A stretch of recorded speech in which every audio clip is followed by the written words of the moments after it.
Hi, I'm Katie with the WeShape podcast, here with none other than Tyler and Nina. Hey. You sound dazed already right now. I'm tired. Oh, It's okay. I feel you. We haven't slept in a couple days, which Years. Years. Your oldest Yeah. child's 10, so about 10 years, right? No, I mean, it's true. My oldest child did not sleep for 9 years.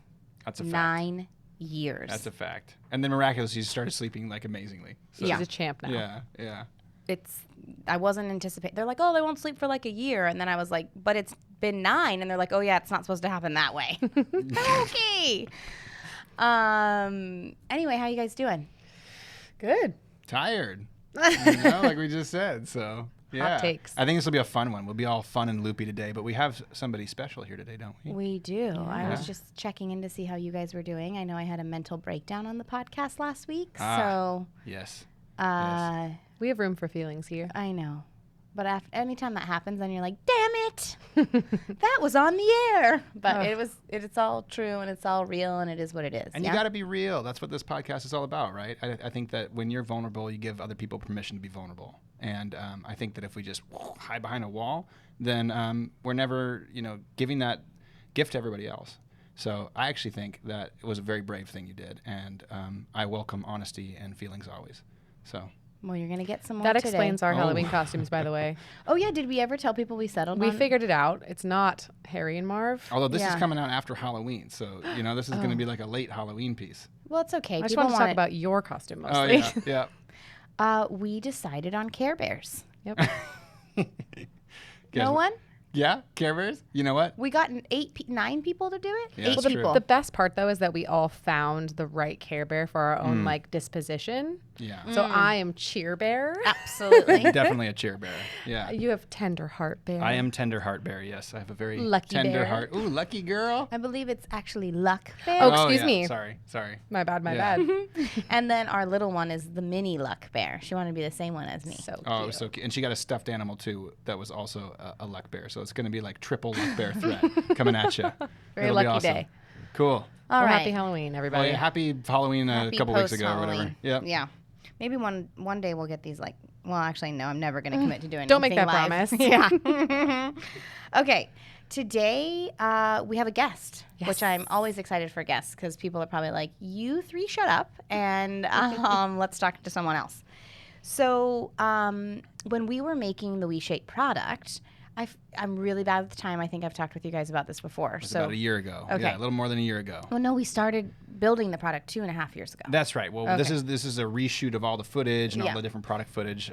Anyways, you can take it from there. Yeah. So when we started building the product, we had come together and we're like, we're going to want to have more than just Tyler as a coach. Like, it would be nice for people to kind of be able to select a different coach. And so we went through a whole process to try to find. We did find a couple people, and then we ended up working with Marilyn, who we at WeShape call Coach Marilyn. So we filmed all of her videos, and she's going to be in the product this coming January, I believe, Yeah. end of December. So we're really excited because we filmed those videos like a year ago. But yeah, she's been patient and probably scratching her head like, when's this thing going to go live? But now Yeah. we're going to start bringing her into the mix and then, into the product. So if you are already using our WeShape workouts, you don't have to stare at Coach Tyler anymore. And also, Hear me I'm all most day long. excited because sometimes when you do the workouts, it feels exceptionally narcissistic that you work out to yourself. And I'm like, what message does this deliver to my child or my children that we work out to ourselves? It's weird to me. I'm sorry. And I'm it's excited weird. because, you don't like working out with me either on the app. So, this will be a win-win If for we're both going to of us, start I think. telling truths, then so there's a lot of reasons we're excited for Marilyn today. So I'm going to just like give a little bio of Marilyn so people can get to know her, and then we'll invite her in. So I did have to put my glasses on today because I couldn't see multiple times, and I still feel like it's a little fuzzy, so bear with me if I can't read the screen. Marilyn is one of our amazing WeShape coaches. She's a single mother who raised 2 adult daughters, who are now adults, rather, both of whom are thriving young women. One is a college graduate, and the other is a freshman year of college and living in North Carolina. See, I can't see today, guys. Marilyn is also a military veteran and a heart disease survivor. She actually found out about her heart disease when her heart was operating at only 15%. Mm-hmm. We will talk with her about that. Is scary as shit. She is also a published author, having written Life After Divorce, a book about living life to the fullest despite crappy situations. And lastly, Marilyn is a firm believer that health is wealth and someone who focuses on the belief of... I'm going to try again.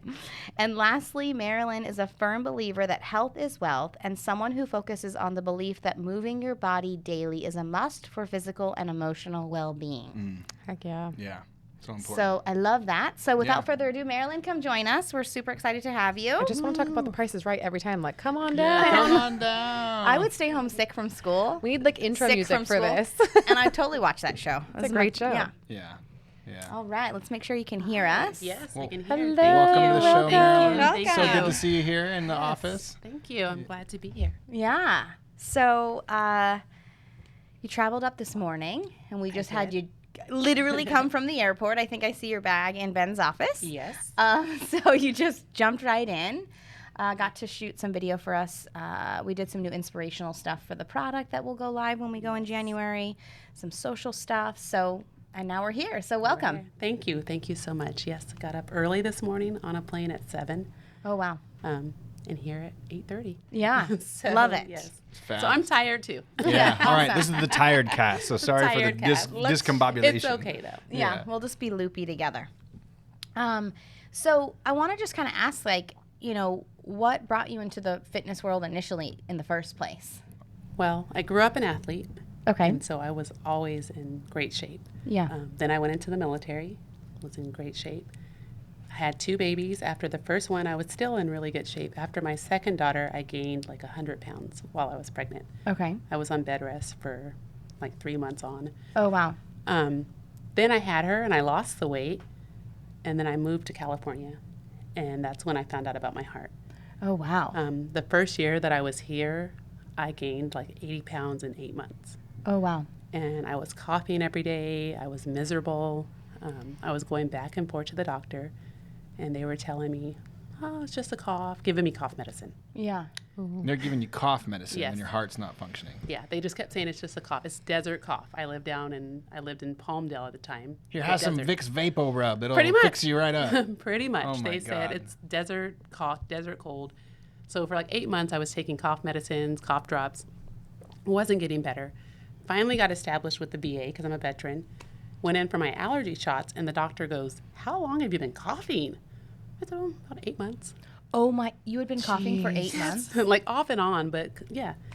She goes, that's not normal. She goes, I'm going to get a chest x-ray. I think you probably have pneumonia. So she sent me right away for a chest x-ray. I was driving home. They said it would be about a week, and I would know the results. I had got maybe 4 exits up, and she calls me and says, turn around and come back. I just Oh my got gosh, how chills. No, that's Scary. scary, yeah. Yeah. And so I said, what's wrong? She's like, I don't want to alarm you. You don't have pneumonia, but we see something with your heart. We want to check further. So we turned around. How did you feel when you got that news? Scared. Yeah. Yeah, scared. I Yeah. mean, they're telling you to come right back. How Yeah, old were your that's girls at the frightening. time? I think about 16 and 20. Okay. Wow. And so, and at the time I was married. So we turned around, we went back to the doctor. They took me right up to the cardio unit, did an echocardiogram. And I said, well, when will I know what's going on? About a week, the cardiologist will call you. Okay, great. So I'm thinking for a week I'm going to suffer and like think about this. So I go to put my clothes on after the echocardiogram, and they're like, don't get dressed. The cardiologist is coming. Oh, my. You didn't even make it This a few is exits like down a that time. movie. Yeah, and so I'm like crying, like Yeah. tears are coming down my eyes, and I'm like, what's going on? And they're like, he's coming right, or she's coming right now. Don't get dressed. Comes in, starts asking me all these questions. What's going on? You know, have you been passing out? I'm like, no, I'm just coughing. They said, well, we don't know how you're walking. And they said, your heart is operating at 15%. You should be in an ICU bed or dead. Oh my gosh. And at this is time, I was wild. working. I was an air traffic controller. I was driving to work 2 hours each way each day. I was taking care of my kids. My daughter was in travel softball. I mean, I was doing it all. Dang. And I knew that I felt crappy, but I thought I was just stressed. I was a mom, you know? And so they admitted me to the hospital. They drained off. They put me in ICU. and they drained off like 30 pounds of fluid that night. Wow. My heart. Wow. And they told me they would put me on a transplant list. And so I was like, that's not happening. Laying there in the bed, that's not going to happen. That's not going to be my case. So I ended up going home. They put me on medicine. The medicine up and downs, miserable. But I told them I'm not doing a transplant. And so I started walking. That's when I got this movement is everything.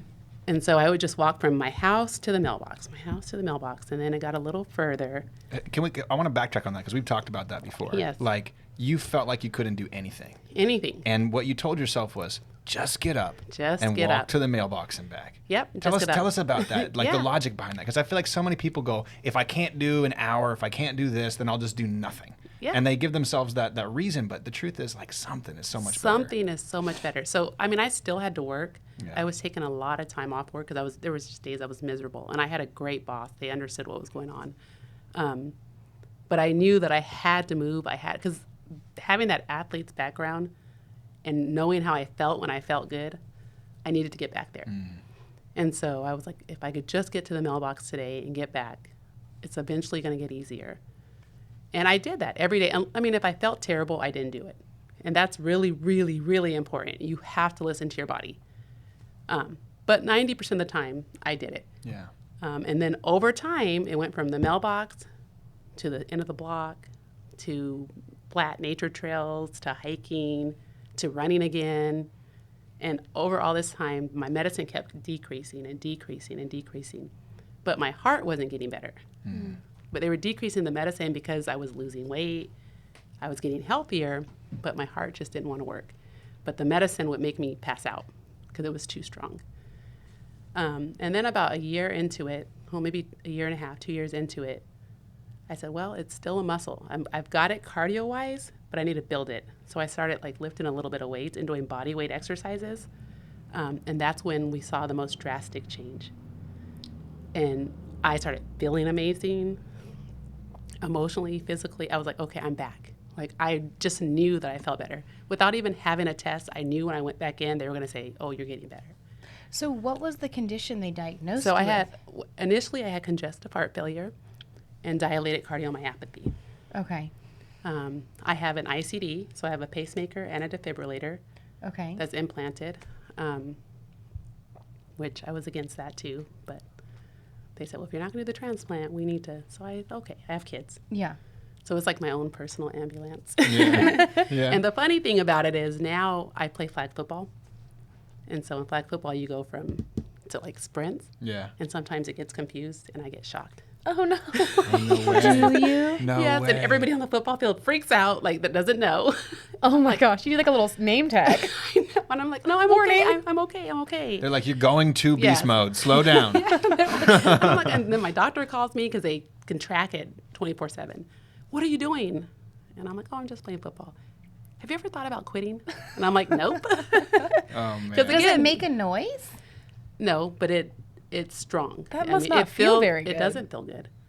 And so I kind of What like, does it feel like? Does it feel like getting like a punched horse, in the chest? like a or- horse kicking you in your chest. Oh, God. It's pretty bad. Oh, my God. You're just doing some wind sprints and then that happens? Yeah, that so doesn't sound I've kind of fun. learned how to like kind of calm myself and like if I catch a long pass, I don't sprint. I'll catch it. Just and call it a touchdown. Run it in. I pass it back. I don't do that anymore because I don't like that feeling. One time it happened and my coach was with me and he was, oh my God, and he comes to help me and he's helping me off and it happened again and he felt it through his whole body. Oh my gosh. And he was like, what was that? And I'm like, that's what it feels like. Oh, my God. Yeah. Dang. But yeah, so to answer your question, my heart going array made me get into fitness. Wow.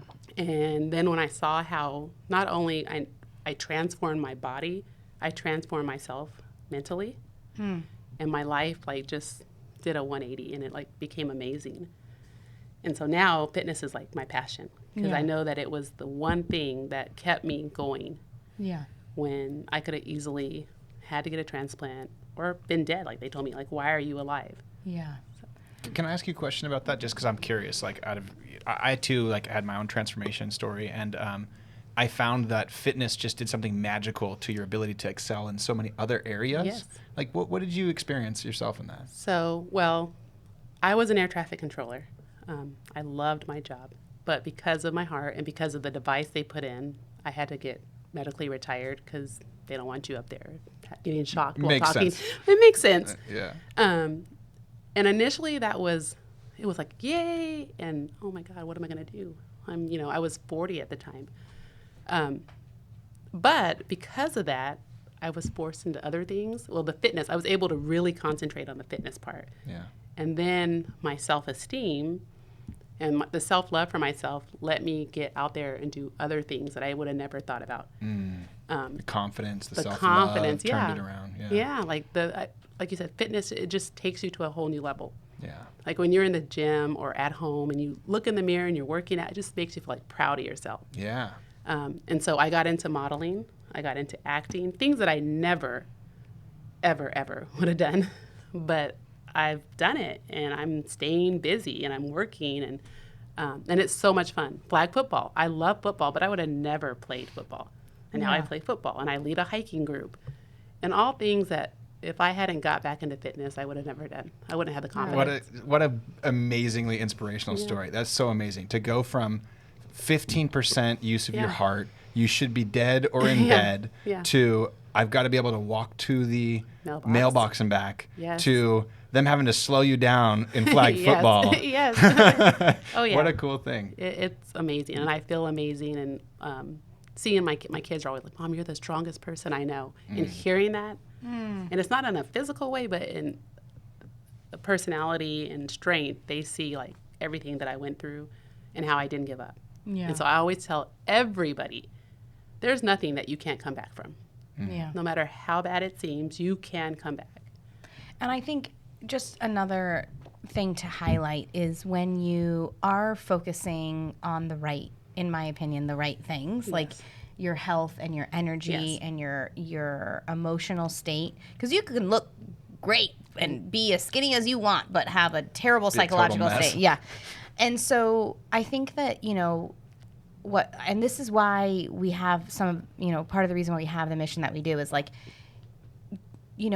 people need to think about why they're doing something. Yes. And I think that the reason why people cannot sustain any type of regular, consistent, long-term exercise is because when your intention and motivation is driven by extrinsic, like, oh, I'll fit into a societal category, I'll get praise from this person. When it comes from there, it just isn't deep enough to be able to have long-term sustainability. Yes. Short-lived. And so I always like people to talk about the feeling that they get, because the feeling is the driver of what keeps you going past that 2-month mark that most people just say, I've done it for a couple months, I can't do it anymore. It's intrinsic. It's like, I feel so great, I have more energy. Those are the feelings that drive that behavior. Would you agree with that? Absolutely. With your experience? Absolutely. And because like I said, with my second daughter, I gained so much weight. And I worked really hard to lose weight, but I gained it right back. Because it was more, I just wanted to look a certain way. And when I lost all that weight, it wasn't done healthy. So even though I was a small number on the scale, I was flabby everywhere. It just looked terrible. Like, it wasn't what I expected to look like when I lost all that weight. This time, with my heart, I knew I needed to lose the weight to live. And so my why was, I want to be here. Yeah. Like, I've already cheated death. Mm-hmm. So I need to get healthy so I can be here for my kids. And so mentally, I can continue. I mean, I could have taken the option of laying in the bed waiting for the transplant. Yeah. Or let's get up and do something and continue living. Yeah. I mean, I think that people need to hear that. Yeah. And we'll talk. We'll talk about the aesthetics even a little bit more in the podcast too, because I know that it is motivating and is a driver. But when people wonder why they can't go past a couple months, I urge them to think about why they're doing it. Why is so important. Yeah, we ask everyone who joins our community and in our product, like in our product, it says why, like there's like a section that you can even edit. So I'm like, if you're using our product and your why is to get a number on the scale, today's the day you go and change that answer in the product because it just isn't sustainable. It's not. Yeah. It's not. It works for a little while. Yeah. The other thing, kind of to hit on that, I always tell people, 'cause they're like, how did you do it? Baby steps. Yeah. Don't jump into anything. Well, like you said, you were walking to the mailbox. Exactly. And back. I didn't try to change my diet. I didn't try to go to shakes. I didn't try to, go to the gym and just bust out all this stuff. I walked to the mailbox, and that was my focus. And then as I got better at that, then I cut out soda. I didn't cut out diet soda. I cut out regular soda. But I took one thing at a time. Yeah. When people jump into something to try to feel better or look better, they think, I got to go cold turkey. I'm not eating this. I'm not doing this. It's never going to work. Yeah. Little steps. And that's Little backed. steps. That's backed by science too. I mean, Yeah. if you bite off more than you can chew, you're never going to stick to something. And that's not in weight loss. That's in life. Everything. Yes. Everything. I think that's such a big lesson for people to learn. Is just like, again, just walking to the mailbox and back is that first step that sometimes people need to take that. Yep. And like drinking a glass of water in the morning, right? Like simple things like that can Simple make things. a huge difference on you if you're just patient with them. Yep. And it takes patience. And it's not an all or none thing, too. No. Do you know what I mean? I think that it's okay to enjoy food. It's okay. I think it's just about Absolutely. evaluating your intention, your relationship with food and exercise. Because I've been on the other side where I'm like overly neurotic, and I'm like, that made me unhealthy too. Yes. So I think it's just about the intention and the feeling, and the aspiration for less self-judgment, I think, Yes. is probably the biggest one, because our relationship to self is probably the most important relationship that we'll have as human beings. And I don't think people really talk about that enough. I think, relationship, your husband or your wife or your kids. And I'm like, those are important people in your life. But how you think about yourself is what actually allows you to have the depth of that connection with those people. Absolutely. And we give everybody else in our lives grace, Yeah. but we don't give ourselves None. grace. And I do We're want to so hard on say, ourselves. I want to have like an opportunity to say that thing that you talked about where you were like, my heart was operating at 15%. And I thought, I'm a mom. I'm tired. Yeah. I'm not taking care of myself. I wanted to come back to that too, because Yeah. that is a common thing. Because, my cousin actually didn't survive her heart condition. Yes. And she was 37 years old when she passed away, and she had 4 children. Yeah. They were 8 and 18 at the time, 2 sets of twins. And she was misdiagnosed with heartburn for 10 years, just like your cough. That's so And you know terrible. what? She was busy. The kids had a lot of different things they needed. Her husband worked a really high demanding job. There was like never a spot for her. Yes.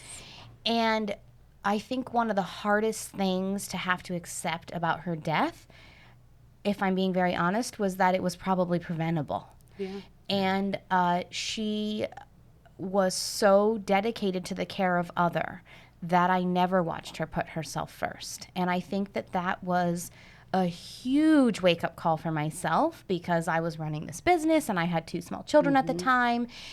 And even through her death, when a lot of her children looked to me right after that, I think I took a month or 2 off work. Yeah. And I just went over there every day and was helping care for her Yes. kids. And I was even telling myself, like, be careful. Like, you have to be able to care for yourself. You have to. You don't get a second chance. And it was a very hard lesson for me to live through, but a very important one, right? Yes, Because very. she didn't. Anyway, I just feel like if you're a mom out there and you don't feel right, and a doctor is telling you, oh, it's heartburn, or oh, you have a cough, and oh, I just feel like this because I just have my kids and life's crazy and it's this, and it's like you have to be an advocate for yourself in all respects, with the physicians, with your family. Like, I'm sorry, it's okay to tell your family no. I just want to say that. yes. But doesn't that go back to what you just said, which was like the intention behind it all, right? Like physical health is predicated on mental health.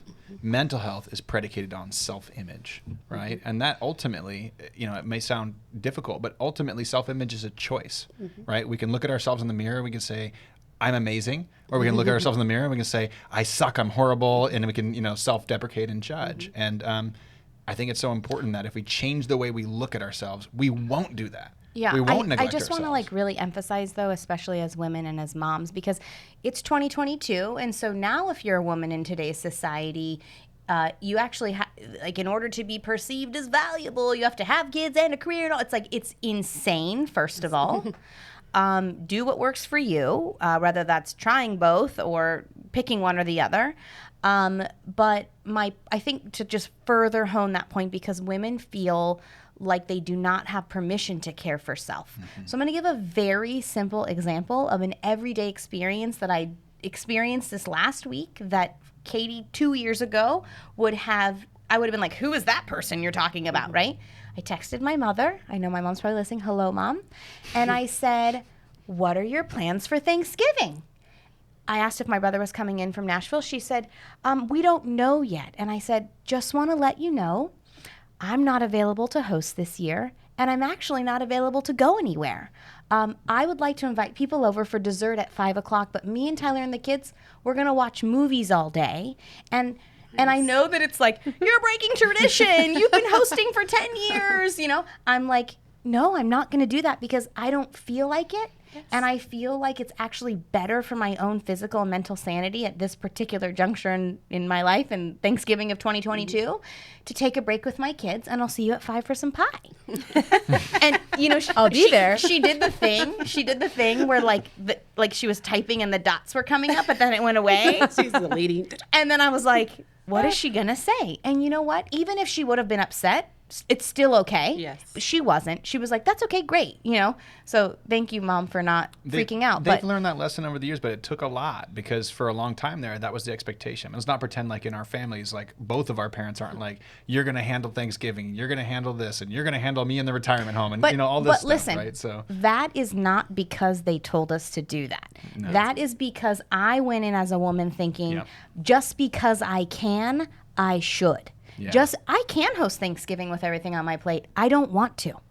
And so I think that we have to give ourselves permission as women, as mothers, as if you know, regardless if you're even working or not. If you're a woman and I don't even care if you have kids and you don't want to host, you don't have to host. So I think it's like just thinking about that concept of just because I can does not mean I have to, and living a little bit more from that space. Yeah. Absolutely. Yeah. Like, I agree with that. And I think it took me getting sick and then getting better, because I was in that same mindset for a long time. Most of my life, I was a single mom. I was married for 2 years in there, but I was single the rest of the time. And I felt like I took care of everybody.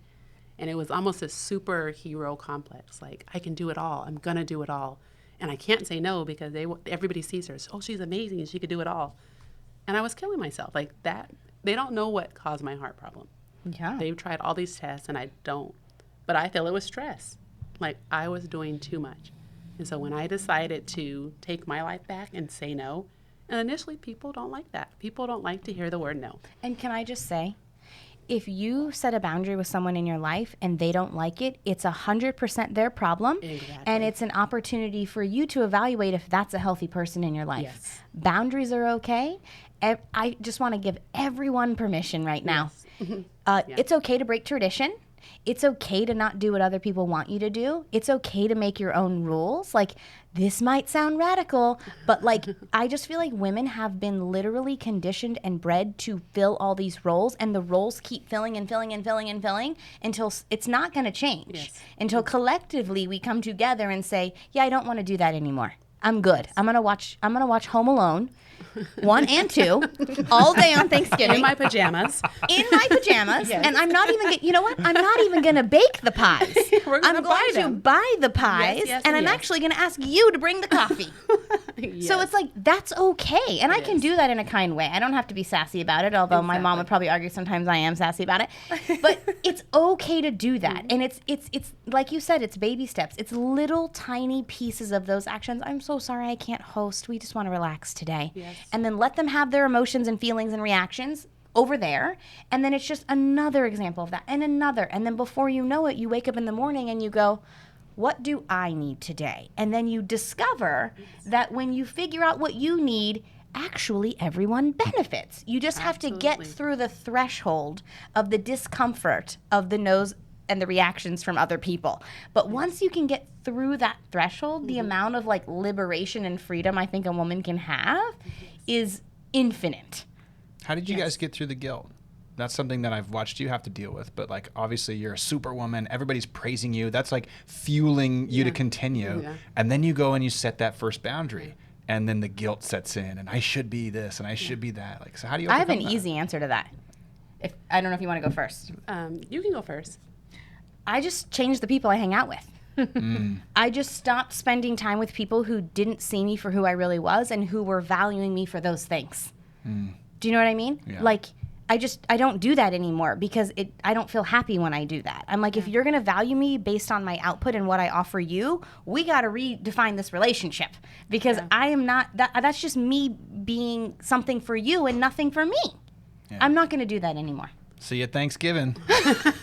No, I will not see you. Well, maybe I'll see you, but He the lives rest with you, of you so. I will not see. So I'm there now. Yeah. I'm there now, and I agree. I've changed friends. I've trained even family members. I've just cut off. Like, I can be cordial with you, but we don't need to hang out. We don't need to talk a lot because you don't respect my boundaries.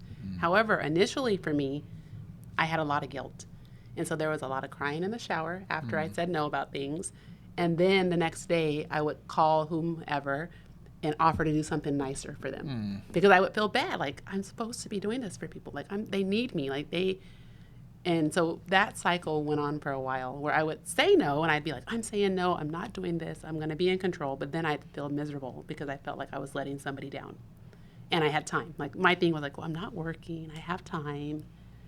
But then I realized you give, and you don't receive.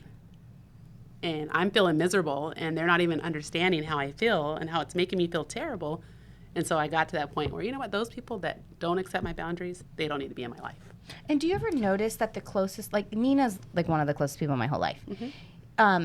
Love you too, but you know what I mean? Like Nina, it's Sometimes said one of. sometimes Tyler will be like, that's for Nina. That has nothing to do with me. Okay, cool. Right before the podcast, you said, you want a sip of this kombucha? I said, oh, me? And you're like, no, I was talking to Nina. We were sitting right here. Okay, that just happened. But it's like, you ever notice that with the closest, safest, most authentic people in your life, you don't even have to explain it. Exactly. That's your clue. There's actually no guilt associated with it. And they know not to ask you for certain things. They know, okay, she's going through things. She doesn't have time for this. Yeah. They know, yes, your closest friends know. Yeah, it's kind of like, so that's who I give my time to now. Yes. It's not that I've erased everyone from my life. It's just that You- and to be honest with you, it's not like I've expanded I kind of hang out more alone than I've ever hung out too. Do you know what I mean? Like, I've even had to talk to Tyler, who's a little bit more extroverted than me, like, I love you, but I don't want to hang out every single night. Like, I just want to, like, read a book in the bath sometimes, you know? And so, like, even being able to say that, right? Because, I did grow up in an environment where your husband is your number one. And while I think that works for some people, I'm okay for that to be somebody else's story. I'm okay for somebody to live from that space if that works for them. And sometimes he is my number one, but sometimes seasons of my life, Nina's my number one. And sometimes seasons of my life, my children are number one. And sometimes seasons of my life, my business is number one. And every season of my life, I need to be number one to me. That, to me, is like the most freedom we can offer ourselves. And so, again, like you said before, it is not something that happens overnight. No. I don't feel like doing that, so I'm going to experiment with saying no with kindness. Yes. And I'm going to sit through the pain and discomfort and have the courage to be there for their feelings, but stick with what I know is good for me. And it's a process, right? Like, It I is think a people are hearing this and they're thinking to themselves, like, oh, I want to be brave like that. I want to go out there and do that. But I've watched you take years and years and years to unwind this process. And, just one other comment I wanted to make that I've witnessed, and I don't know if you shared this experience, but when you're a giver, then you have all these people around you. And when you start setting these boundaries, you start recognizing that you surrounded yourself with takers. Because takers love givers and givers love takers, right? And the moment you say, hey, I can't give right now, I need you to give to me, they go, I'm going to go find somebody else who's going to give to me, And so it's very easy to see the difference between someone who's going to show up for you for the long haul and someone who's going to show up, just because they're getting something in return. I also want to comment too on something you said about how you would say no and then you would cry in the shower. And like, I think it is so powerful to do something hard and let it be hard. right? Like, this is somewhat unrelated, but like I suffered with really significant anxiety for a really long time. And I was in therapy for it, and they like were like, you can get prescribed these drugs, blah, blah. And I'm like, I don't want to do that. That's not going to work for me. But I would do things and like sob the whole way through it because I was terrified about the thing, like super afraid to fly, for instance, by myself. I'm going to cry on the plane. I'm going to cry through security. I'm going to cry my way onto this plane, and I'm going to still do it. And I'm not saying that that works for everybody. I totally understand that mental health is like a big spectrum, but like you can say no and be like, this feels really bad. I'm feeling bad, and still take that action. And like that has changed my life is like, you know, I'm going to do it scared. Because I'm going to be scared. So I might as well just fucking do it anyway. And like to that, you're like, it sucks to say no. It doesn't feel good to me. It feels opposite to how I'm wired maybe or raised. And then you're like, but I'm going to do it anyway. And that is a really beautiful thing. And I want to comment on that. And then, you know, the funny thing, when you do you that, get better at it. You get better at it. You learn to surround yourself with people anymore. who can hold you in that space. And then all of it actually gets easier. Because if you think about when you're in a space of giving to everybody and everything, and you don't actually take a moment to say, actually, what do I need? I need to adjust this relationship. I need to adjust this relationship. I need to adjust this one. Then you start to hone in the people who support the things that you need. And then when you go through the hard time, guess what? Those people are there for you. Yes. That's true. That's true. I was actually walking through security on the phone with a friend crying, and she's like, just cry your way through. Yeah. People were like, is this girl okay? But hey, I made it on that plane. So, and it is easier today. Absolutely. So I wanted to go back to something that we talked about with women and men too. If you don't feel something's right, like with my heart, you know, I was going to the doctor and they were telling me it was a cough, giving me cough medicine with codeine at that, like, you know, strong medicine. Jeez. Yeah. And I would take it and I would sleep. Yeah, I bet. I wake up coughing again. Get second opinions. And third opinions. And fourth opinions. And go, you know, do research yourself. You're your best advocate. You have to take care of yourself. I fault myself. I mean, I'm glad I'm alive, but I should have went and found, I was going to like urgent cares. I was new to California. I didn't have a doctor. I should have went and got a second opinion and a third opinion until someone told me, and it may not have been 8 months later. Yeah. I'm just blessed that I was still here. But like your cousin, she didn't do that. And no matter if you're dead, you're not good to anybody. So go get the first, second, third, fourth And just opinion. because a doctor is telling you something. Yeah. You were instructed by physicians to take cough medicine. Yes. Physicians are humans. We need them. We appreciate them. We're grateful for their skill set. But if they're it's not human working, beings. Exactly. And if it's people not don't know working. what they don't know. Like, I know that, you know, this is not nearly in the same realm as where you're at, but, you know, I've had this this knee injury on my right knee where I had 3 surgeries, nothing seemed to fix it. Yes. My ACL was fully torn again. You know, it was just polishing bone on bone. And I went to, like, basically the best local surgeon here, and he was like, we can't do anything for you. Like, this doesn't exist. The FDA is trying to clear, like, a meniscus, and they don't have it. And, like, I did a bunch of research, got some opinions, found a guy up in San Francisco, one of 2 guys in the U.S. who does meniscus transplants, got the surgery a year ago. And I'm better. like, I can flat out sprint. I can do things again that I haven't been able to do in like a decade. Yeah. And it's like so important So just to there's take that into somebody your own out hands. there, Yeah. A situation that happened to me, another kind of related to the heart. About a year and a half after being diagnosed, I was at home one night and I got up and I fell out of the bed. Oh, no. Passed out. And then my daughter, my youngest daughter, 16 maybe, started screaming for my older daughter to come in there. And they got me, I got up, they helped me up. I started vomiting. And I was sweating and my chest was hurting like crazy. And I thought for sure I was having a heart attack. Yeah. And they called 911. The ambulance came. They put the, I don't remember what it's called, under my tongue to stop a heart attack. Took me to the hospital. When I got there and I told them, by that time I had calmed down. And I said, well, I have heart disease. This is what my heart's operating at. They all looked at me, because at this time I had lost a lot of weight. They looked at me and said, well, you don't have heart disease. I said, yes, I do. I have heart disease. Well, you're a woman. You're a young woman. You don't, you know. They wouldn't take me This is the emergency room. They would not take me serious. They did a EKG, and they're like, oh, it's normal. Well, my EKGs are always normal. They're like, oh, it's just, you know, you're fine. So then they did blood work. Came back, my liver enzymes were really elevated. They discharged me. They didn't tell me anything. They just said your enzymes are off, but check with your primary care doctor. I read the discharge paperwork, and it says alcoholism was what because my liver enzymes were so high. So they assumed I was an alcoholic. No, they didn't tell me this. They didn't ask me to talk to you about it. They didn't talk to me about it. They just assumed I was an alcoholic because my liver enzymes. So I called my cardiologist. She said, come here right now.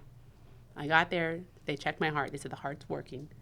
She said, but your blood levels and your liver levels are so bad right now. I'm sending you to a hepatologist right now. They were just going to send you home? They did send me home.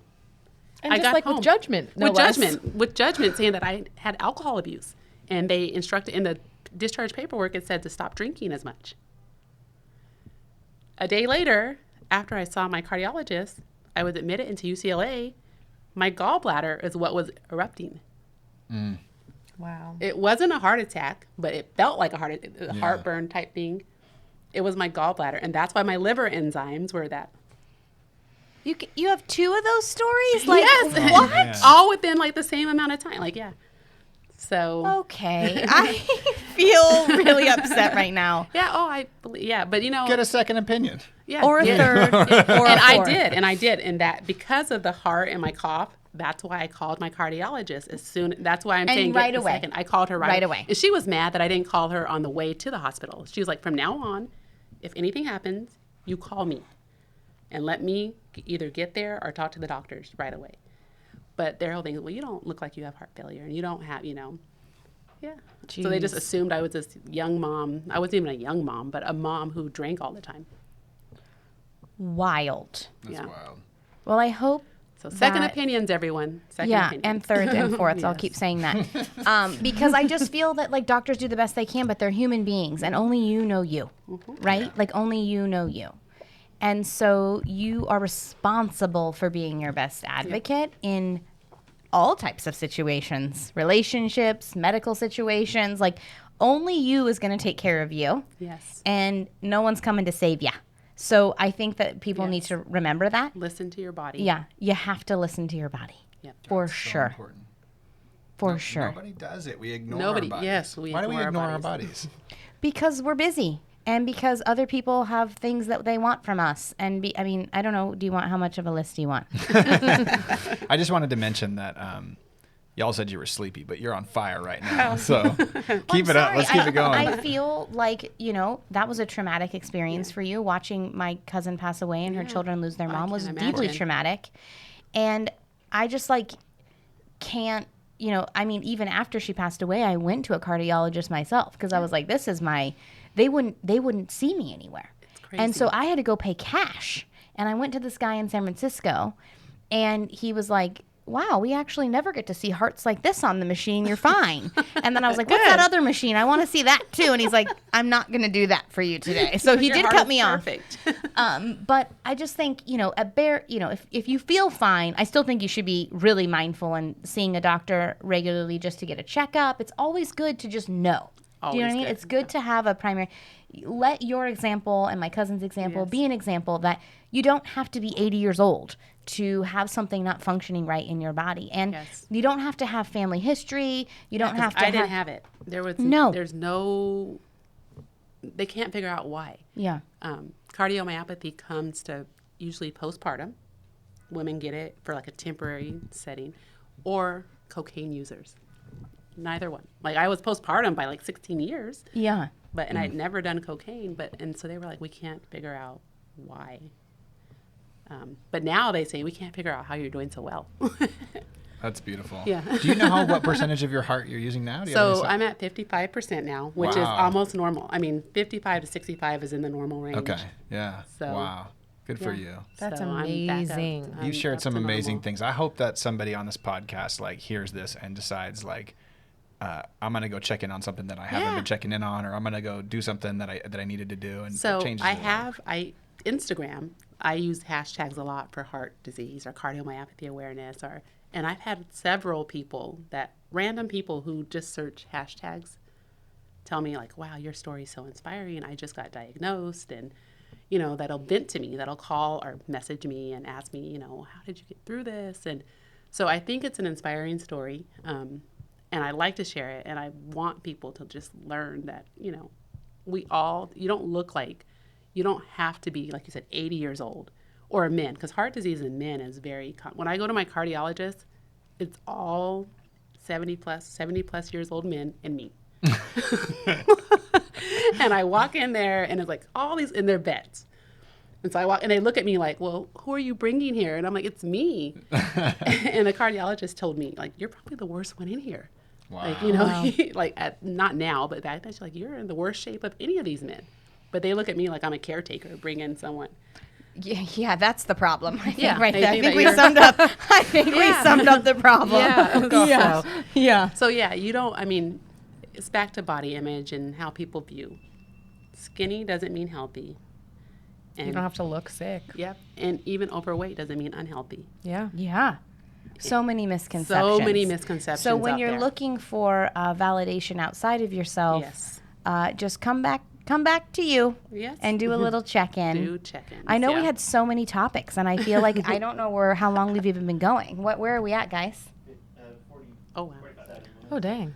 You want to keep going? I just want to say that's why movement is so important. Like when Tyler's like, when we're gonna keep going. when Yeah. we- We're in. When we do something, yeah, let's do it. When we do something to change the way we look and everything, it's just we're not connecting with our bodies. When we're moving our bodies and we're saying, like, how do I steadily improve what I can do as a human in my body and how I feel in my body? Like that's what makes the difference. It makes a really huge makes the whole difference. difference. I don't know. I just want to be so clear that people should not be out there like pumping muscles and doing cardio so they can shape the way they look. The guys in the gym. they're right? like, Yeah, it's like let's all get together and let's start Unless moving that's really our fun bodies. for you and you just enjoy it. That's true. True. Okay, that's That's fair. true. Because it could That's be fair. fun. It could be a passion. I just true. think I really want people to connect with their bodies and connect with movement and stop thinking about fitness like I'm here to change the way I look and start thinking about fitness like I'm here to change the way I feel in my body. And what here's I what can you do For with the it. do. long haul. For the long haul. Yeah. And here's what you do. Once you get into a fitness routine and you're doing it for 21, 45, 60 days, stop doing it for 15 days. You're going to feel miserable. Oh, I say Yeah. even a week you'll notice. Yeah. Yeah, you will notice, and you're like craving it. Like you have to, because those endorphins, like you miss them. Like Yeah, because your mind is like, You feel great. why'd you stop that? yes. Yeah. Why did you stop? When my daughter moved away to college, that month was insane. We drove across country. I was packing her up. I just got completely out of my fitness routine, and I wasn't sleeping well. I was emotional. I just was like, what is going on? I wasn't moving. I wasn't working out. As soon as I got back into it, I was like, oh, I feel better.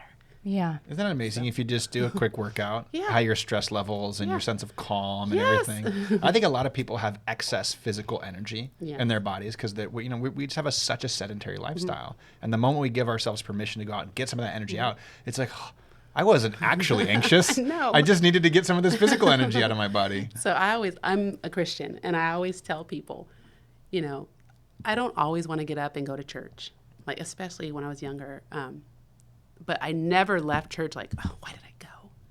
It's the same with the gym and working out. Like you don't always want to work out, Yeah. but you never complain when you're done. You never complain. You're like, that was I hated that workout. I didn't want to do it. No, you never say that. You're like, oh, I feel so much better. Yeah, and you feel proud of yourself. And again, though, to really re-emphasize the listening to your body piece, because I think people also think, well, if a workout has to be push till failure, an hour, this, that. Like sometimes a workout is I go for a walk with my dog. Sometimes a workout is body weight exercise. Like Sometimes just walk into your mailbox and back. Yeah. I mean, Or it up real- the stairs. Yeah. yeah. I mean, it really is, and that's why our poor tech team. I'm like, I want to build this. I want to build that. I want to build this. They're like, okay, we're trying to go as fast as we can. But one of the things I really want to build is this. It's in the next queue.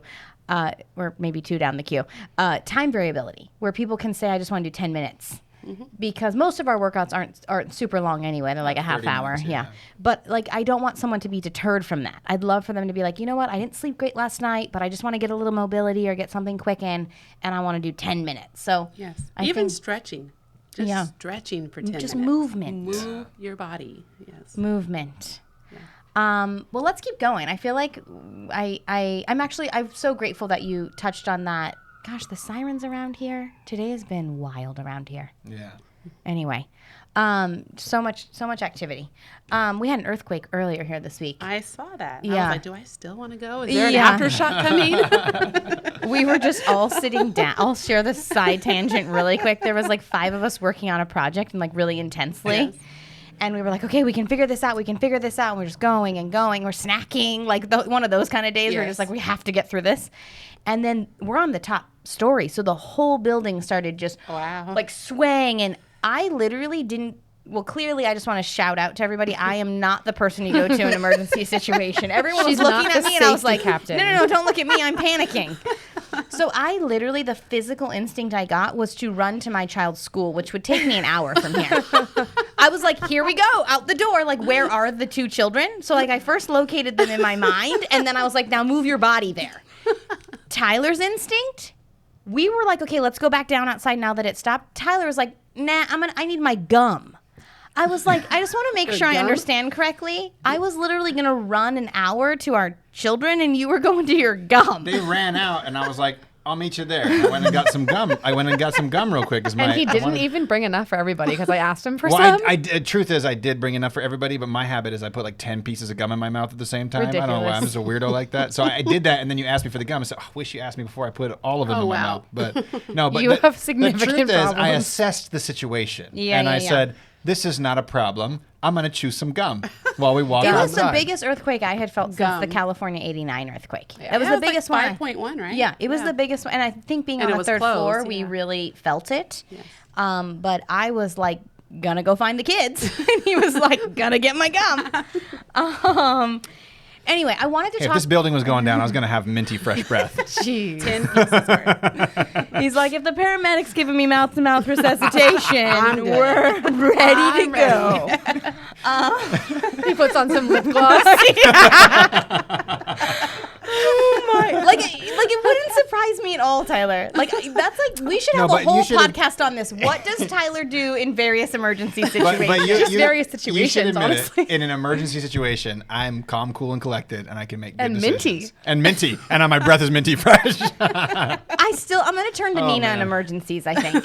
I think I gotta go to Is her. it the xylitol that makes you cool in this situation? Yeah, the xylitol calms me down. Okay. Yeah. Glad we cleared that up for everyone. I can't sometimes. It's okay. Balance. Okay. So serious stuff. I could really use some gum right now, though, for real, but I know it would not sound good on the podcast. Yeah, they're not gonna. Ben and Connor over there. I saw the look on their face right when you said that. Okay. Okay. Let's so get serious. I do actually want to talk about something. Important. I feel. Because you do live in LA. Yes. And it is probably one of the top places in the world where image is everything. So you have gone through a physical transformation. We've talked a lot about the feeling of that, the health benefits of that, the warning signs of not paying attention to that. Those are all critical messages. So we're going to go more to the vanity side now. We've covered the deep stuff. And although this probably will be too. Tell me about your experience in LA. How long have you been in LA? How has your transformation physically been impacted by that? So I've been in LA maybe almost 8 years. Okay. December will be 8 years. Okay. And I've lived everywhere. I was military, so I've lived everywhere. But LA is different in so many ways. Yeah. But people, women especially, everyone is society's beautiful. Mm-hmm. And then getting into the acting industry. Yeah. Oh my gosh. Like everyone, I mean, it's common talk. It's just everyday to talk about plastic surgery. Yeah. Or Botox or, well, BBLs are plastic surgery. I think that's the biggest thing I notice in LA. Really? Are the Brazilian butt lifts. Oh, and wow. I think maybe I notice it more from a vanity standpoint because I'm a black woman and I don't have a big butt. And so I get teased a lot. Like, where did your butt go? Really? Yes, all the time. Like my whole life, I've, like, you have no butt. You have no butt. And so I personally, as I lost weight, losing weight made the butt even smaller. And so I got really focused on wanting a butt. Oh, wow. And I never in my life wanted, even when I didn't care until I got to LA. And I would be in the gym or I would be on set somewhere or I'd be in the nightclub and all these perfectly rounded butts on every single, like just boom, boom, boom. I started to feel insecure. And I was like, I want one of those. So I was in the gym. I was following every workout where you could build your glutes, build your butt. It wasn't working. And then I started talking, and that's when I found out they're all fake. Yeah. Well, not all of them, but probably 80% are fake. Yeah. crazy. Yeah. So That's insane. And just a side note, I really want to comment on this. Like, the BBL procedure has recently got a lot of heat. It's terrible. Because they're putting fat into an area where it's not supposed to be. Yeah. And what's happening is it's leaching fat into the femoral artery, and it's causing heart disease at very young ages. Wow. So, Well, and I know they're trying to find ways to go around this, but like, Well, and That's a lot of insane. the people that are getting it are very young girls. Super young. Super young. Like Yeah. at the gym, the girls that have it are probably 21 or, they're very young. And I wonder, are they financing this? Like, what are they doing? And, Yeah. they're going to Mexico and they're doing all these things, which is also probably not the best idea. not the best Yeah. idea. And then I talked to someone who had one, and like the recovery is insane. yeah. Yeah. Like- Well, I mean, I'm honestly glad you brought it up, to be honest with you, because I've had my own plastic surgery Yes. experiences. And I was like, I told Nina a couple weeks ago, I was like, I got to bring up the plastic surgery on the podcast because I'm leading a podcast about body image. So Yes. I have to disclose my own Yeah. experiences. Otherwise, I'm like, this is kind of what I always give a little bit of hate to for the Kardashians, because I feel like if you're going to get it, you got to own it. Yes. So I'm going to take my moment to Yes. own it. I've had 3 plastic surgery experiences. It was after I had my second child. I had is it diastasis? There's another name. Diastasis recti. Yeah. So after my first, it's basically like if you could imagine the line down your abdominal, like if Yes. you were to have a 6-pack, you would see like this line down the middle. It's supposed to be what? 1/8 of an inch separation? Yeah, less than a Yes. quarter inch. Yeah. And yours split so far, I could take my fist and I could put my knuckles between either side of your Yeah, it was pretty abdominal bad. muscles. Yes. And one of my dear friends is a doctorate in physical therapy, has multiple practices, and he was like, "Sorry, girl, you're gonna have to get surgery." And I was like, "Do I have to?" And he's like, "Yeah." And so I went and saw a plastic surgeon, and she said, "You also have 2 hernias." And I had a ton of excessive skin after. And so I said, I thought a lot about it. So I knew after the first child that I had pretty bad diastasis. Yes. And then after the second one, it got even worse, like really bad. And basically the way it felt inside my body was it felt like my abdominal wall had been kind of ripped sideways and my organs were coming out. Yes. It felt like nothing was keeping my organs in my body. And Well, so I just want to comment on that. It didn't feel like that. It was that. Yes. Okay. It was that. It was pretty and I bad. think the reality is you can do a lot to strengthen the core. You can do a lot to create like a support around your waist. But at the end of the day, you can't really get those muscles to create Yes. back together. And so you're faced with this reality that you don't have as much ability to create intra-abdominal pressure, so you have a higher likelihood of back pain, et cetera, as this happens. Yeah, so I mean, I went in and I had found this plastic surgeon that I knew someone had used, and they said she's incredible. She doesn't try to push you. She just wants to, she's kind. This is like kind of weird to say, but she's kind of like a natural plastic surgeon. I don't know how else I could say it. She wants to fix the problem. Yeah, so I went in and she said, "I'm just going to share with you. If you're here to look like a Kardashian, you have to schedule a different surgeon. I'm not going to do that for you. I'm going to make you look how you looked before you were pregnant." And I was like, "But what if I want just a little better than that?" And she was like, "That's not what I'm here for." She said, "I will give you a breast lift at the same time if you want it. You clearly have breastfed for a number of years." I breastfed for 4 years. And I went back and I thought about it for a long time. And I thought, what if I die during the surgery? Then my children will be like, my mom died during plastic surgery, right? Because I didn't technically need it. Yes. Well, I didn't need the breast lift, that's for sure. I mean, by society standards, I needed it, but I didn't medically need that, right? And so I thought about it for a while, and then I thought, you're doing this because society is telling you to look a certain way.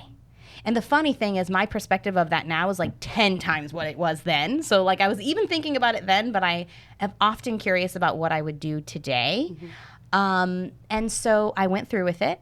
It was the most horrendous recovery. I had 2 C-sections. I had a very serious and traumatic first birth with my first child. I had tried to deliver her for 46 hours and had a very traumatic C-section where they had to put me under full general. And that's a different episode. And it was nothing compared to that. Wow. Not even in the same ballpark. In fact, Nina was there the moments after. And I remember I deeply remember this, looking at you in the eyes and saying, "I want to take it back. I want to change the decision. This is not going to be worth it." And you looked at me and you said, "I'm so sorry, you can't do that." And I went, "Oh, fuck." And I literally like laid in a bed. Towards the end, I remember like, because basically you're hunched over for like 2 months. Like this is why I want to share this, because I want to send the message that I don't believe that there should be judgment on any side of it. I don't think you should be judged if you never want to do that. I think that's amazing. I don't think you should be judged if you want to do it. I think that the root of all of the disconnection in life is either judgment for self or judgment for other. And so what I want to do is say, hey, if you're going to do it, I do believe you have a little bit of a responsibility. If someone's like, nice stomach, to be like, ooh, just want to share something with you real quick. Yes. Because then you're telling people the real thing behind what you're doing, so that, I don't know, that's just my personal belief. So I had been waiting for this moment on the podcast to be like, I'm free. I definitely have experienced this myself, and it's not about me saying that people shouldn't do this. It's actually about removing judgment from the whole spectrum. That's my goal with this podcast, honestly.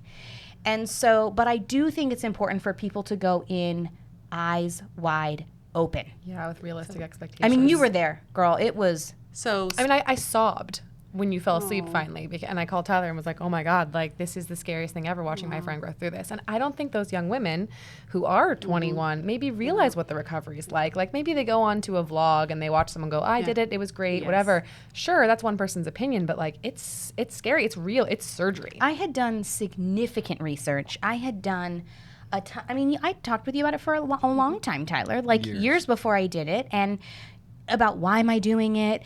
I don't want to just conform. You know, I was doing all of those things, but I think it's important to be eyes wide open about it. And I think if you do it and people think that you're looking a certain way because you're just gifted to steady. I mean, I do think there's a tiny bit of responsibility to share with people when you have the opportunity. You can't I don't just go up to people on the street and be like, hey, I've done this. But I think given the context, I think it's important for it to be brought up. So do you think your recovery was because of the muscle repair?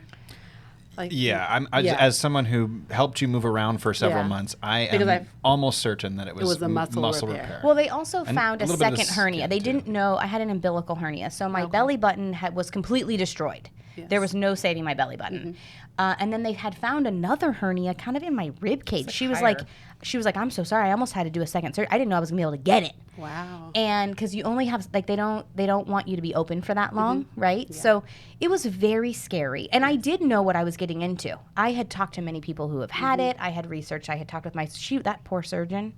Probably got the most questions of her life. Yes. I think I did multiple pre-ops. But I want to be open about it, and I want to take the shame out of getting it and the shame out of deciding not to do it. And I do wish that I would have been in a space where I'd been like, this is motherhood. This is what happened to me, and I'm just going to embrace it. And I have a lot of respect for people who do that.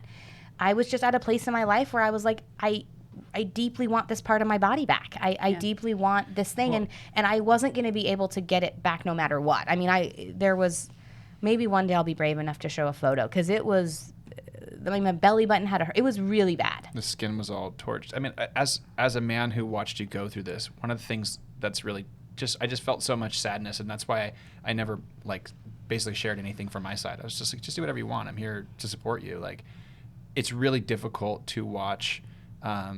Your partner, who, I think you're absolutely stunning, give birth to my 2 girls, give me this amazing gift, and then look at herself in the mirror and be like, I don't like this. I don't like this part of me. And then not be able to do anything about it. And that's I feel so much empathy for people who have gone through that experience and who look in the mirror and say, I can't do anything about this. And it's so difficult because we can just say, oh, be positive, and just blah, blah, blah. I can't imagine how difficult that would be, And I do wish I could have gotten to a place medically speaking, for the muscle separation, I have way less back pain, and there's a medical element to it. I didn't have to have the skin fixed. Digestive issues and stuff that got fixed. A lot of things were changed after that. But so in full transparency in what you said, I haven't had plastic surgery, but I'm highly considering it. Yeah. Okay. Tell me about that. And I think that, I talk about LA and how everybody has the surgery. Mine is not it's the same thing. I had 2 children. With one, I gained 100 pounds, and then I eventually lost 100 pounds. And then when I got diagnosed with the heart disease, I gained 80 pounds, and then I lost 110 pounds. So I have a ton of loose skin on my stomach. And for me, it's very frustrating that I work out so hard and I've got my body to where I want it to be, not for others, but just where I'm comfortable. Yeah. And I just have this skin. And I want, that skin's not going anywhere. Yeah. You can do all the ab work you want. You can Yeah. do all the creams you want. Skin is skin. It's not going anywhere. So I don't need, that's why I asked about the muscle recovery, because I've done a lot of research. I don't need the muscle recovery. What I need, I guess, is a mini tummy tuck. Yeah. Just to, I guess, stretch the skin. So yeah, I think it's important what you said. If you want to do that for you, that's fine. If somebody else doesn't want to do it, that's fine too. We have to stop judging others. Yeah.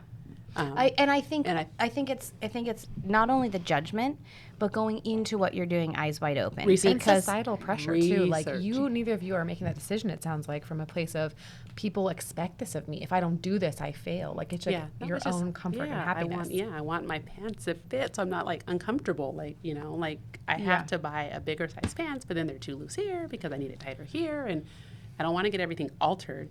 Yeah. And so I want to do it for me.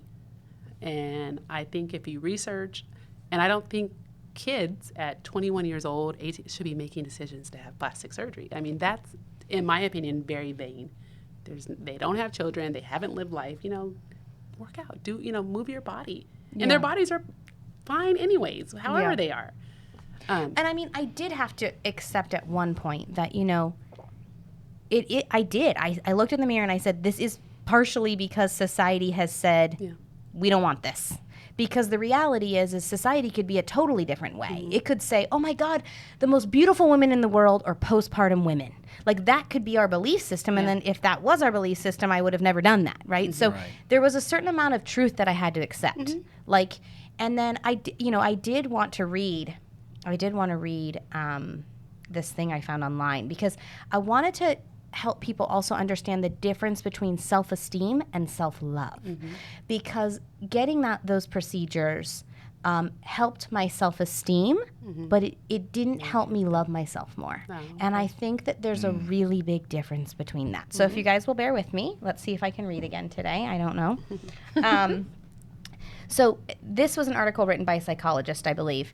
And they said, medically speaking, self-esteem is a focus on the external. It's our belief that we can act and achieve in the world around us.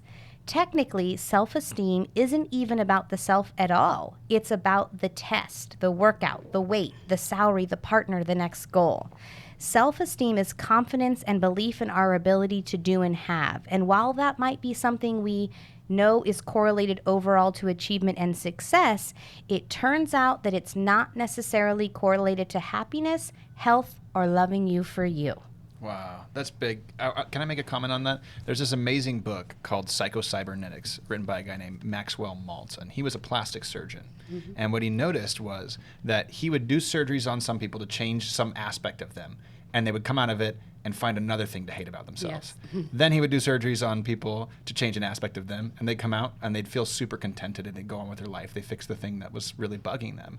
And he stopped doing plastic surgeries for people until they went through a therapeutic process for him to understand That's the answer. what is the outcome that's that you're smart. seeking, right?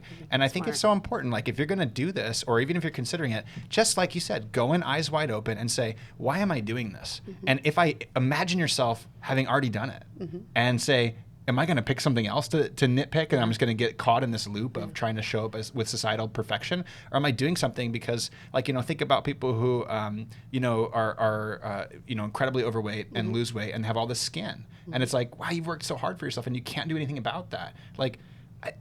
Who are do we what to you wanna say? do. Yeah, who are we to do what say? you want what to you do wanna with that. do. Yeah. I mean, I So- do think it's a slippery slope because about 2 years after I got that surgery, I had another surgery. And I had to really do a lot of checking about that one too. So I don't know why I had never drawn the conclusion, but I had these significant bags under my eyes. And I was like, what the hell is happening to me? And then I realized after, somehow I didn't make the correlation before because I was probably so sleep deprived. I really truly didn't sleep for 9 years. And then I was like, oh, okay. So I went back to the same woman And she was like, oh, you're back. And I was like, I just want to check in on something. She goes, I said, I want to talk with you about removing the skin under my eyes. And she said, I don't do that surgery before the age of 40. I just love this woman, right? Yeah. She is not, she would be fired in LA. Yeah. Oh, yeah. And I said, okay, I understand. Actually, thank you for that wake up call. I appreciate that. And she goes, but let me look. And then she went, oh, I'm sorry, I'm going to do the surgery for you. And I was like, oh no. And she said, oh no, it's a pretty bad case. And I went, oh, okay, thanks. Like, you kind of insulted. You kind of insulted me. But she was like, oh, I don't like to do that until you're over 40. And then she was like, I want you to do this. We were actually on Zoom. She's like, let me see your eye. And she had me do this thing, and she was like, oh, okay, yeah, I'll do it for you. And I went, oh, shit. And then I did sit with it again for a little while. And I thought, why am I doing this? You just want to look a certain way. And I was like, I just want to get back to homeostasis before the children. Like, I just want to look how I looked a few years ago. And even that in itself is driven by societal expectation that women aren't supposed to age. So I might get hate for all of this. I don't know. But I did have to make the choice for myself. And I will say that I can absolutely attest to this thing that I read, that I did not love myself better after those procedures. I did have a little more self-confidence because I felt a little bit more like me, but I did not love myself more. And so I think that's an important distinction. And I do feel grateful because I've sat in these things for a long time, and I don't really feel the desire to. I'm kind of like, okay, thank you for doing those things. Those were the things that I felt really impacted me after having children.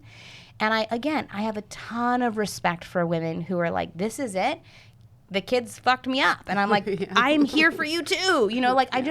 I would love for women to collectively come together and be supportive of one another and less judgmental of self and less judgmental of each other, and really have the conversation. Now, again, with this plastic surgery, I do have the caveat. I do believe people need to, if people are going to, especially, like, I know we're selling a fitness product. I'm not in the product, but if I was in the product, I would probably have like a little like thing in the bottom corner, like results or thanks to Dr. blah, blah, you know what I mean? like I just feel that passionate that if you have a platform and you're doing that and people are trying to give you their money to achieve something that you have that isn't. Which, though, is true and not true. Because I do know people that have had plastic surgery, tummy tucks, breast lifts, that were working out at the time and in decent shape, because you've got to be at a good point to get that done. Okay. Like, you can't be extremely overweight and go get a tummy tuck. And, they want you at a healthy weight to get it done. That 10 years later, they just give up. They think, oh, I have it now. And they're back to square one. Oh, she freaked me out, actually. The surgeon told me, this isn't a free pass. Yeah. If I reconstruct this part of your body and you just give up on yourself, like if you don't move your body or whatever, you can do whatever you want, but your body's going to gain weight in very, very bizarre ways because it can't gain weight here now. And I went, what? Yeah. And so she said, you still have to work out. That's what I mean, though, is like, this is what I mean by eyes wide open. Yes. This is not a free pass. No. There are complications that can happen. Like, I was non-responsive to the medication after the surgery, which was a major problem. They couldn't get my meds under control. Nina probably almost had a heart attack. Another podcast for another day. But I know where that deep breath came from. I think it's about eyes wide open. And again, if you're sitting at home and you're like, I've had something and I don't really want to tell people, that's your business. Yes. I feel personally responsible because I have a podcast and I have a business where I'm trying to get women to feel better about themselves. So I feel personally responsible. I do think people like the Kardashians, I will say, I do think they have a responsibility to say, guys, you should buy my lipstick for sure. But I just want you to know that, like, the lipstick doesn't make your lips look like this. Yeah. So, I just felt like I had a personal responsibility. So everyone should get to do what they want to do. But I think the main message is, if we're going to go down the plastic surgery route, it's not a free pass. Yep. Eyes wide open. Safety needs to be number one. And I also think we should acknowledge that it's a privilege to get that. I had financial resources to be able to pay for that. Yes. And so it's like, I just feel like there's so many things that we miss when we talk about this topic. Well, and you were referred to somebody. That here comes again, first, second opinions. Yes. Don't go with the first plastic surgeon. If you're going to do that, research your doctors. Yeah. There's so many out there, and like you talked about how the BBLs are dangerous. But there's doctors that are doing them. Yeah. And that will continue to do them despite what, the FDA says. They're still going to keep doing it. So research your doctors too. Get your opinions and go into it knowing, Best. And I lucked out because I didn't realize that I had found this woman whose goal was to like basically help women with their self-esteem and like get them to look like them. And like I said, the first line out of her mouth was, if you're here to look like somebody else, you got to get a different plastic surgeon. My schedule's already booked. I don't need your money. Yes. And I was like, oh, damn. Okay. Yes. And so I think, you know, the context of it all is important, but really sitting with yourself. And I think the only message I could deliver to people is that if you think you're going to love yourself more from it, you're not, because I didn't love myself more. That's good. I did have a little more self-esteem, but like we've just read, like that's not it's not correlated with self-love. True. So it is, you know, it is on the surface. It's not anything that really hits like a deep, you know, powerful, meaningful thing, in my opinion. I do think, you know, if you're in a situation, like maybe your situation, maybe you would have more self-esteem. But I think people don't know the full scope, right? They think, oh, it'll be an easy recovery. I'll love myself more. It'll be this, it'll be that. But I think you got to sit with it. And I think you got to go in eyes wide open. Yeah, absolutely. And I think if you are an influencer of others and they are buying things from you, it's important. You should tell them. Yeah. You should tell them. You should tell them. So, well, now that you guys know everything about me on the I was podcast. gonna say, is there a third one coming down the pipeline? What's No, going on? I don't have anything else. This is confession Dang. hour. Yeah, I know, I don't right? have anything else. Yeah. I'd like to make a quick confession that my butt is real, and it's from lots of squats. I'm So- sorry, Tyler. What? That thing ain't going nowhere. Squats or no squats. It's okay. It's like, it's you. I just You know, wanted to be genetics. clear that this is not a BBL. This is authentic homegrown glutes. I wonder, do guys get them? Say that I again. wonder, do guys get BBLs? Oh, good God, I have no idea. Oh, I'm sure that's happened. That is a podcast for another day. I wonder. For sure. For I'm sure. sure. I'm Yeah. sure. Well, I'm so grateful that you came up from LA to see us. Yes, thank you for having me. I think the people in our community are going to love having you in our product here in I'm January. excited. I'm so excited. And what a meaningful conversation around, you know, like some fun things, some light things, but also some really powerful things. And so I think maybe the most important message that people could take from today was that your own inner voice is the most important, despite Absolutely. what society tells us, doctors, plastic surgeons, friends, family, like your relationship with self and Yes, your inner so voice important. is the most important. And Listen to it. Take turn- care of listen. yourself. turn that dial up a little bit if you can today. So if you take anything from here, I hope you take that. And I'm prepared for all the hate that's going to come in on this podcast. Connor the other day was like, do you guys want to keep an Excel spreadsheet of the hate comments and then you guys can address them on the podcast? I said, yes, we can do a whole episode of all the comments and all the things because I know we're talking about controversial stuff. So stay tuned for future episode where the three of us dissect the haters. But thank you so much, Marilyn. thank we'll you for have to having have me. you back for Yeah, sure. It was a I great enjoyed it. conversation. Thank you. Thank All you, right, take Marilyn. care, Thank you. everyone. All right, guys, we'll see you next week. Bye. Bye. Bye.